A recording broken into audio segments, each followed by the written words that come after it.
De Mateus, capítulo 14, do verso 22 a 36. Amém? Mateus 14, do verso 22 ao verso número 36. Meus amados, eu tenho verificado que tem cultos de domingo que tem os irmãos são mais presentes, os primeiros presentes. Eu sempre falo, vale a pena sempre falar, eu acho, como orientação, né? Todo culto, meus irmãos, é uma batalha que a gente enfrenta no mundo espiritual. Todo culto. Porque há força das trevas que querem impedir da gente vir cultuar o Senhor. Vocês têm ideia disso? Satanás não quer que você ouça a palavra e nem que essa palavra entre no nosso coração. Então, toda vez que eu falto na casa do Pai por motivos fúteis, Satanás está tendo uma batalha na minha vida. E a gente sabe que Satanás tem que ser andado, ele não está para brincadeira. O tempo dele está se findando e ele vai de todo jeito querer acabar com a vida dos crentes. O crente que não estiver no altar de Deus, infelizmente não vai. Nós, como igreja, eu não tenho pretensão nenhuma de inchar a minha igreja. Eu tenho a pretensão de ministrar a palavra de Deus e de falar do Evangelho da maneira que ela é. Eu tenho que ministrar a palavra sem o politicamente correto. Eu tenho que ministrar naquilo que está aqui. Eu não posso fazer trabalho de marketing na igreja para encher uma igreja de crentes vazios. A minha função como pastor é mostrar o caminho, porque eu sou ovelha como cada um de vocês.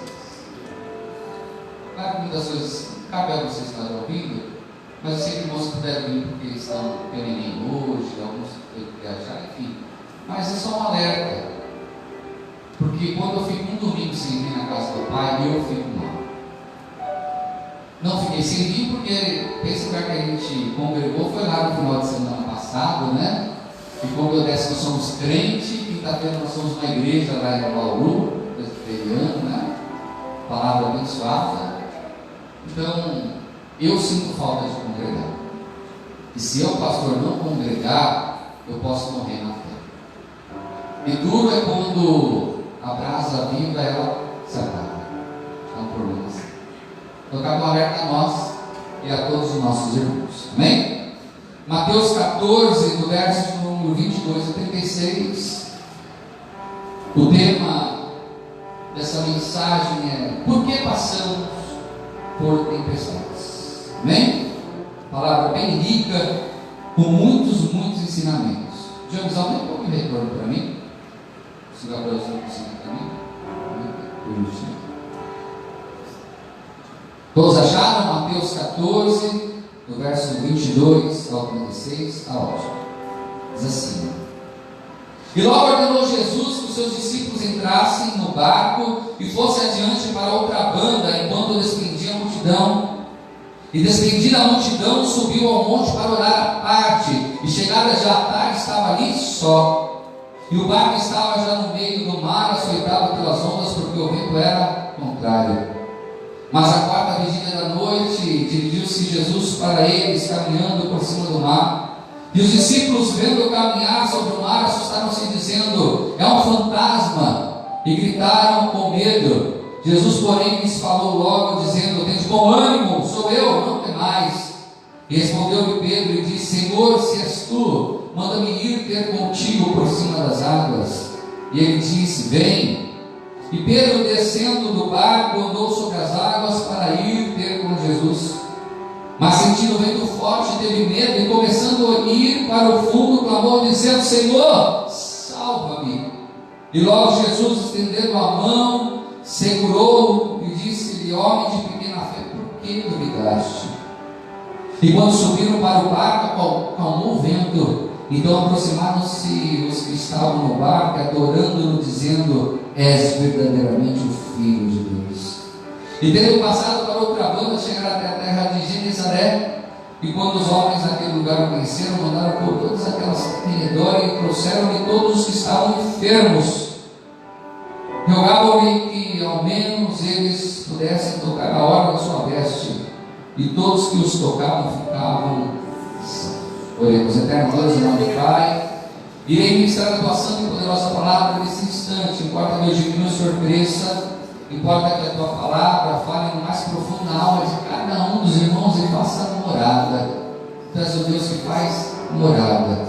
Que a mente, que os nossos corações estejam cativos ao Senhor e que essa palavra produza, meu Pai, em nossos corações muitos frutos para a vida eterna. É que eu te peço e te agradeço em nome de Jesus. Amém. Glorificando ao Senhor por isso.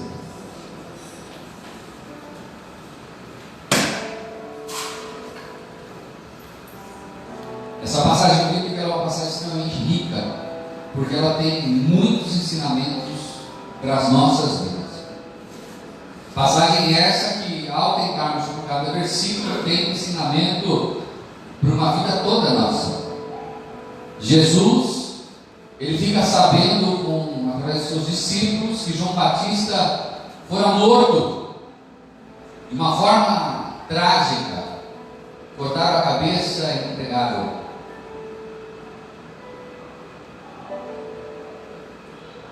como oferta.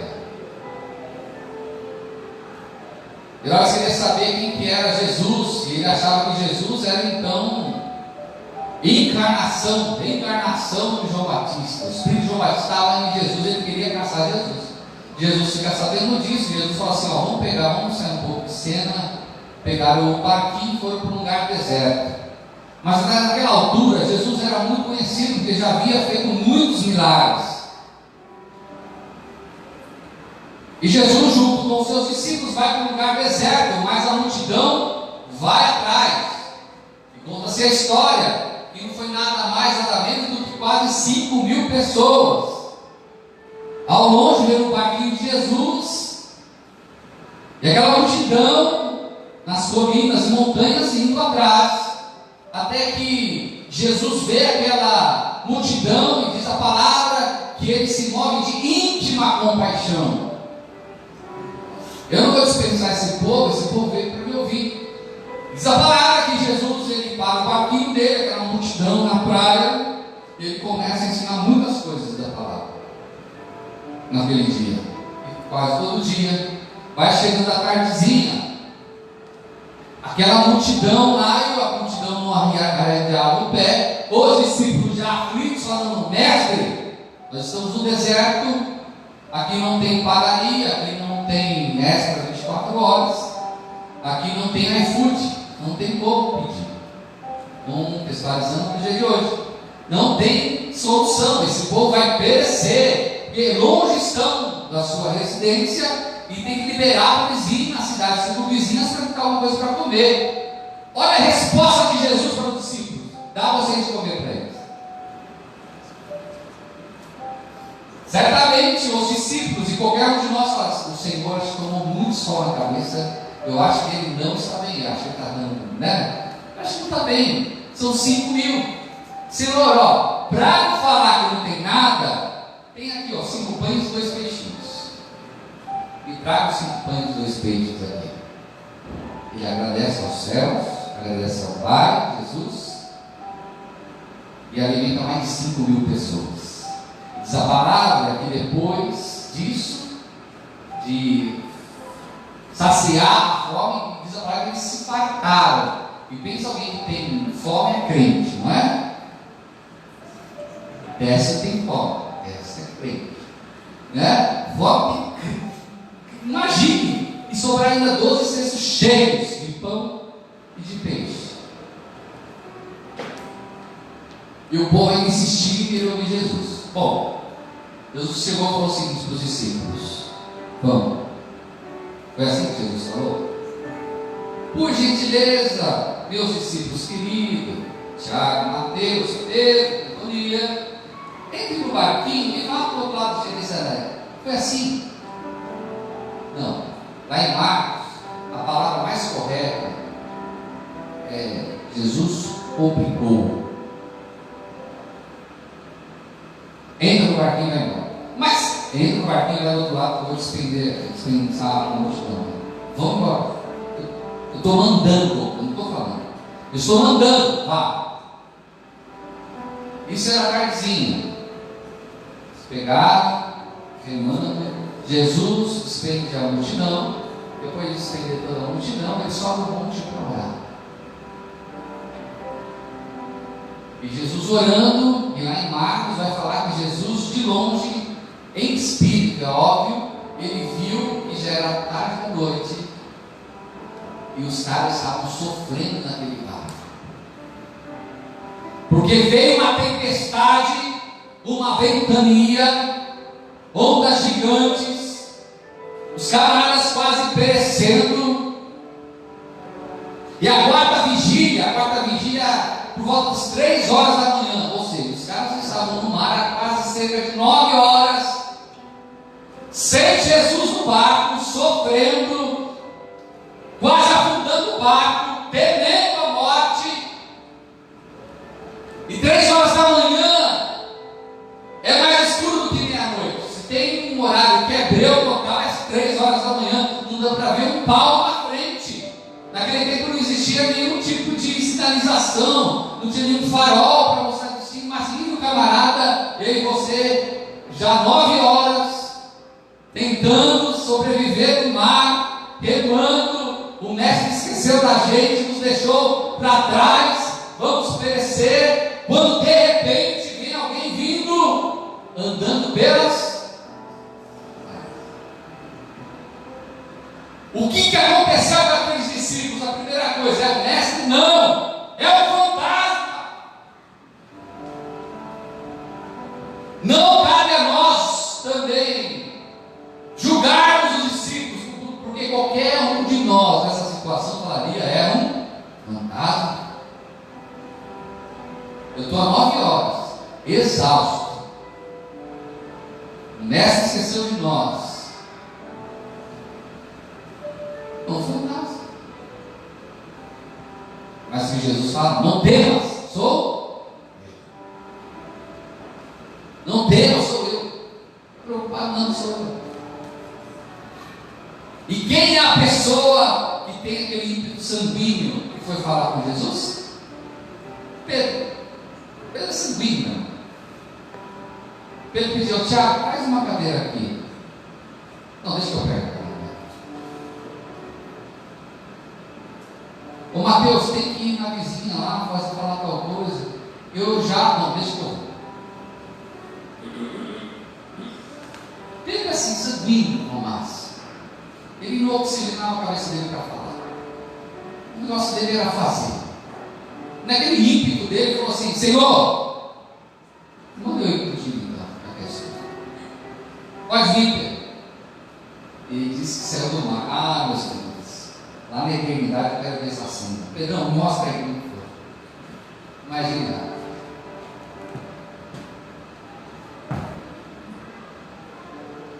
Deu certo? Eu não acredito. Eu também estou andando. E diz a história que quando ele estava olhando para Jesus, ele estava andando. Mas de repente aquele vento ensurdecedor, as ondas, diz que ele se assustou e começou a afundar. Ele começou a afundar, e aí ele clama por Jesus. Jesus pega a mão dele e fala: ó, menino pequena fé, leva para ele para o barco. E aí quando se reúne, fala: este verdadeiramente é o Filho. Glória a Deus, aleluia. É Jesus. Aleluia. História linda, né? Quantos ensinos nós podemos tirar dessa história tão linda? Lembra que eu falei que Jesus ele não solicitou com gentileza para que os discípulos fossem do outro lado?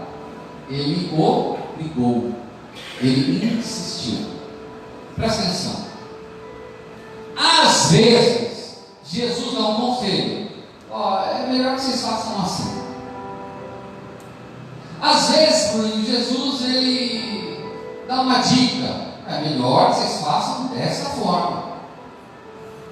Só que às vezes Jesus ele manda. A minha vida mudou por completo quando eu falei: está bom, Senhor, já que tu queres que eu assuma o meu pastorado, eis-me. Enquanto eu resisti isso, eu paguei preços que vocês nem querem saber. Mas o dia que eu falei assim, tá bom, tá resolvido lá, eu lembro dessa oração. Foi na Avenida Conceição, no prédio da Avenida Conceição, a gente havia conseguido, nos ajudou, me ajudou a mudar de casa. E eu fui limpar a última limpeza final, e só estava eu dentro daquele apartamento, que foi uma tribulação aquele apartamento. E eu olhei assim, Senhor, já que tu queres, eu me lance no teu reino, eis-me aqui. Porque Jesus insistiu em meu coração, André, ou você assume o seu ministério ou você assume. Você não tem direito de retroceder. Se eu, André Alcova, não tivesse ouvido a voz do Senhor e não tivesse sido solícito e obediente à voz do Senhor, nós não teríamos essa casa de oração, não teria nada que se acha que tem. Nós temos que compreender algo, filhos. Servir a Deus não é brincadeira. Servir a Deus são para homens e mulheres de caráter e personalidade. Deus não quer 30% de você, Deus não quer 50%, Deus quer 100% da tua vida. E nós fazemos tão pouco para Jesus e a gente acha que falta muito. E quando Jesus insiste, não adianta querer debater com Ele, não adianta. Manda quem pode, obedece quem tem juízo. Ele é o rei, nós somos o vaso, Ele molda da maneira que Ele bem quer, como deseja. Aquela oração intimando Deus, é um problema, Senhor, eu quero assim, tá bom. Se eu quero assim, tudo bem. Aí Deus permite que faça do jeito que a gente pediu na oração, sem antes falar assim, seja feita a tua vontade. Aí acontece tudo de errado, e aí alguns crentes têm a capacidade,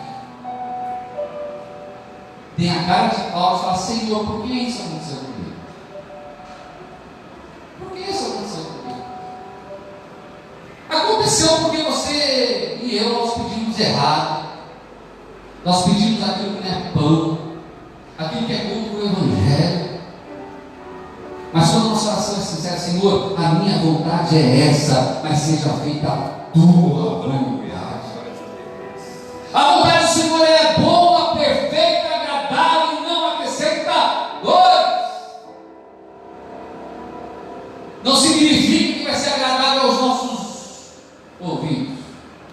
Isso não significa que aquilo vai ser e vai nos encher nosso coração num instante de alegria. Não, porque tem nossos traumas de infância, nós temos nossos problemas pessoais, tem o pecado que nos rodeia, tem tudo. Mas quando Jesus insiste, nós temos que cumprir. Quem crê nisso? A tempestade era severa. Espera aí.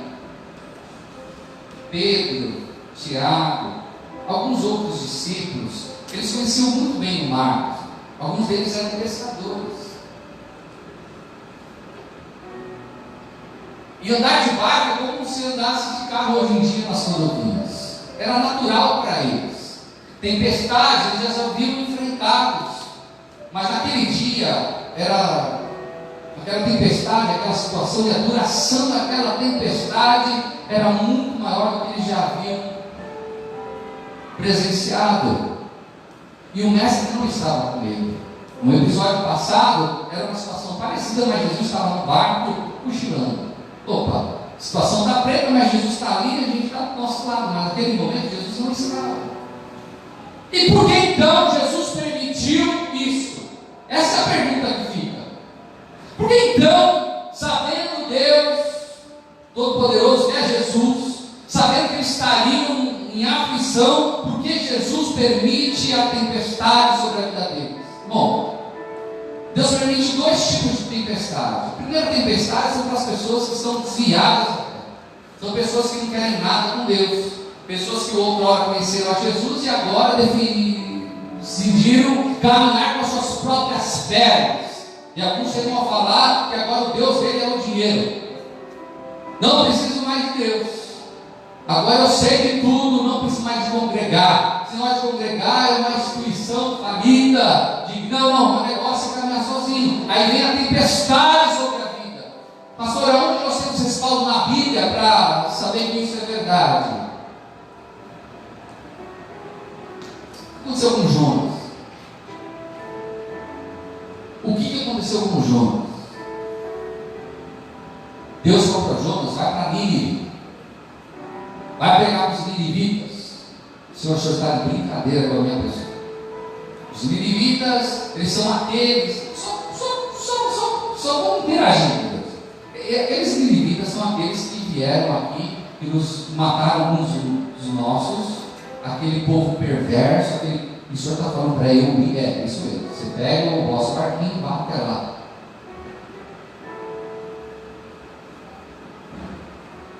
Só que Jonas falou o seguinte: não, eu acho que não é certo isso, não. Deus não está muito bem, eu vou para o outro lado. E vocês sabem a história que aconteceu. Até que ele caiu em si, forçadamente, dentro de um grande peixe. Falam que é uma baleia, baluarte, mas ninguém sabe disso. Foi um grande peixe. E ele ficou quantos dias no ventre lá do peixe? 3. Até que foi cuspido justamente em Nínive. Vai ou não faz a vontade de Deus?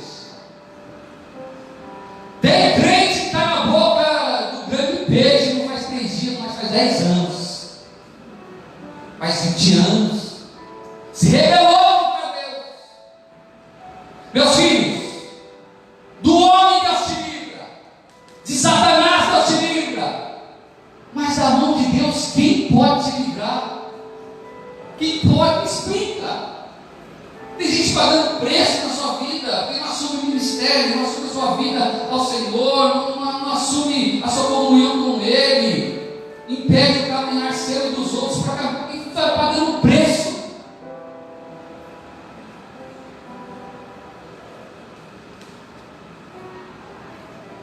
E tem outro tipo de tempestade. Pastor, eu tenho duplado ao Senhor, eu tenho buscado a tua face, eu tenho sido solidário, eu tenho caminhado no reino, desse amor, paz, justiça, alegria, Santo Espírito, eu tenho sido caro do Senhor, eu não falto em nada, não falho em nada, eu acho, e por que dessa situação, por que desse desemprego, por que dessa doença, por que desse desprezo, por que dessa situação, por que dessa situação, por que de tudo isso? Olha a fala dos discípulos quando esses homens já estavam em segurança no barco. Eis que este é verdadeiramente o Filho de Deus. Há situações em nossas vidas e provações em nossa vida para a gente reconhecer que Deus é dono de tudo e Ele que faz sobre as nossas vidas. Glória a Deus. Quando ainda está no nosso alcance, meus irmãos, cabe a nós fazermos. Mas tem situação que é Ele que resolve, é só Ele que resolve. Tem provação na nossa vida que Deus vai permitir pela dureza do nosso coração a gente se dar mal, para a gente reconhecer que nós precisamos dele. Filho, Deus quebra orgulhoso, orgulhosa.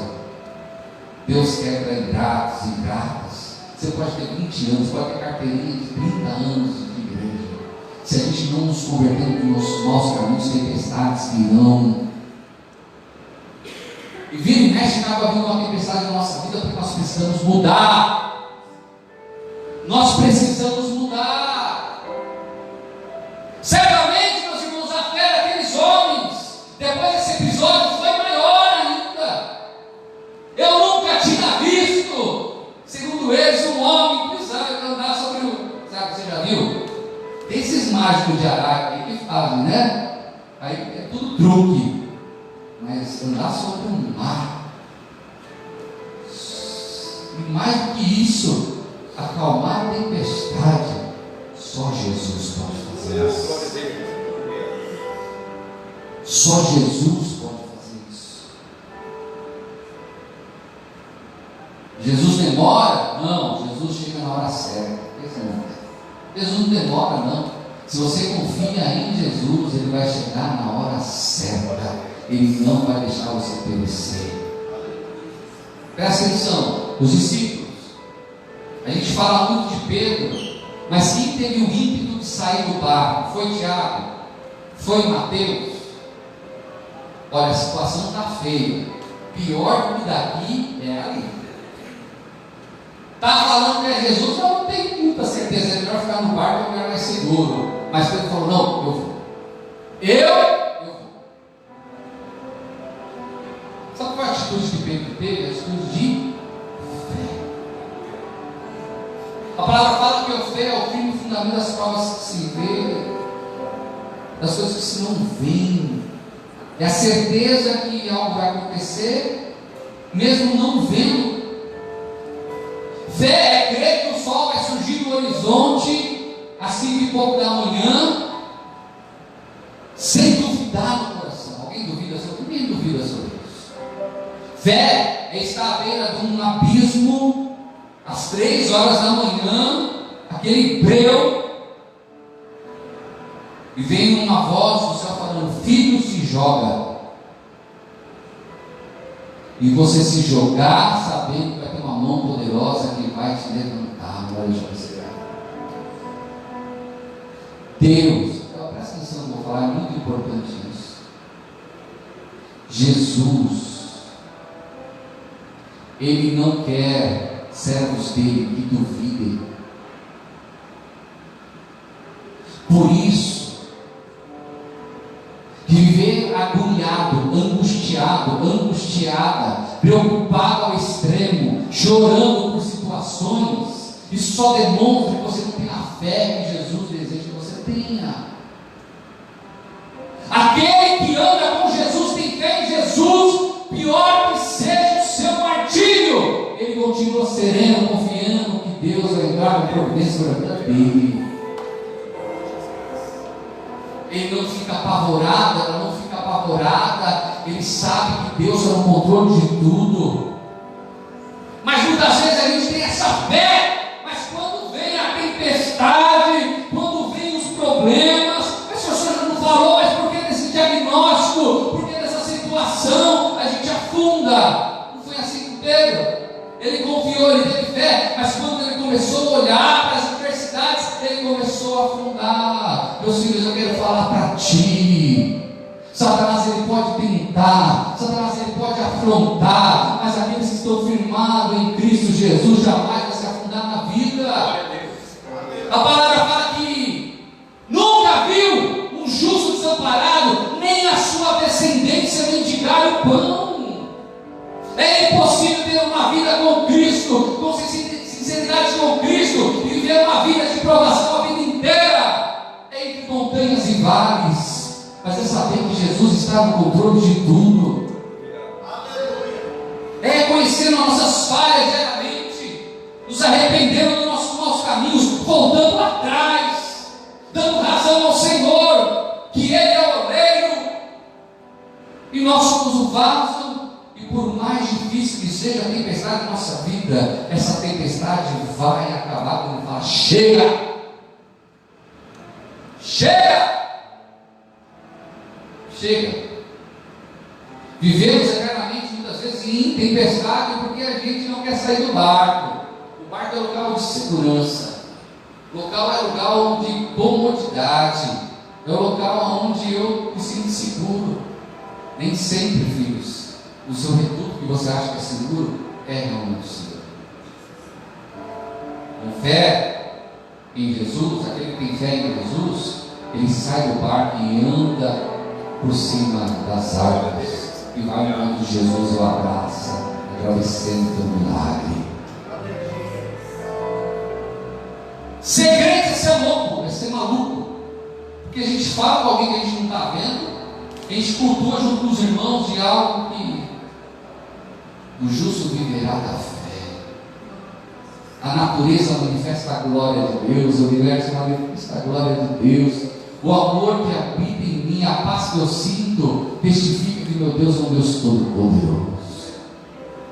Essa fé em mim não é uma fé circunstancial, onde tudo vai muito bem, glória a Deus, onde tudo vai muito mal, eu não quero saber de Deus. A fé que o Senhor deseja de nós é uma fé firme nele, ainda que a figueira não floresça, ainda que não haja fruto na vide, anda que o produto da oliveira minta, mesmo assim adorarei e louvarei ao Deus da minha salvação. salvação, o Senhor não é o Deus da nossa vida. Jesus é o Senhor nosso. Ele não é qualquer um Deus que existe, não. Ele é o Deus poderoso, é o Senhor da nossa vida. Ele que cuida de nós. Ele tem a chave da morte, do inferno. Ele tem a vida eterna para nós. É Jesus. E aquele que caminha com Cristo, diz a palavra, aquele que não deixa a mãe, pai, periquito, o filho por amor de mim, que o evangelho não tem prazer nesse. Olha para o chamado do próprio Pedro. Pedro, você está pescando aí? Vem comigo ser pescadores de almas. Mateus, publicano, cobrador de imposto, larga disso, caminha junto comigo. Esses camaradas voltaram para falar para a família que queriam caminhar com Cristo. Eles não decidiram assim com ressalvas. Olha, Alex, eu sei que é muito interessante com o senhor. O senhor é um cara maneiro para caminhar. Só que minha sogra, Pedro, minha sogra está meio doentada, a situação está difícil dela, tem que pagar o convênio médico dela direitinho, tem que acompanhar. Eu tenho meus filhos, né? Se eu não vou largar tudo e caminhar contigo. Quantas vezes a gente é assim com isso? Senhor, eu não posso por causa disso, eu não posso por causa daquilo, é meu trabalho, eu não posso por causa de. Não, eu tenho ainda minha vida profissional, eu não posso. Um dia vai ser, mas hoje não é. Essa palavra de Deus não tem prazer naquelas pessoas que pensam desse jeito. Aqueles que aceitam a Cristo, falam assim: Senhor, eu me lanço no Senhor, seja feita a tua vontade. Por isso que a gente vê muitas pessoas afundar, porque confia desconfiando em Deus. Dá a nota promissória e fica puxando. Não. Senhor, eu apresento meu filho ao Senhor, mas basta o filho ficar uma noite sem vir, dar notícia para a pessoa entrar em desespero. Nossos filhos não são de Jesus. Antes de nós não somos de Jesus, quem cuida dele não é Jesus. Então a gente tem o quê? Repousar em Deus, descansar em Deus.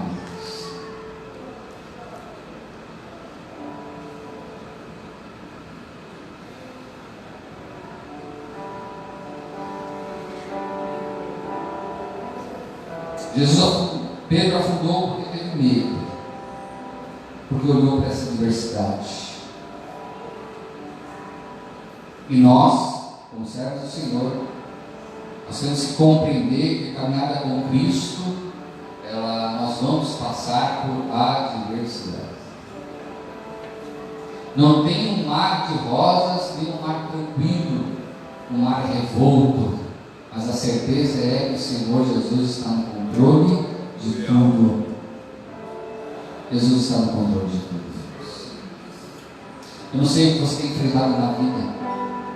Eu não sei quais são as tempestades que você tem enfrentado. Eu não sei as adversidades. Eu não sei como você está, a sua fé está em Cristo. Mas eu quero que nessa manhã você tenha a humildade de falar: Senhor, eu preciso do Senhor. Eu preciso confiar em Ti. Eu preciso ter a fé no Senhor. Não me deixa esmorecer, não me deixa afundar. Eu cumpro com o Teu chamado. Se o Senhor está mandando, eis-me aqui, Senhor. Se o Senhor está mandando, eis-me aqui, Senhor. Eis-me aqui, Senhor. Só me interessa.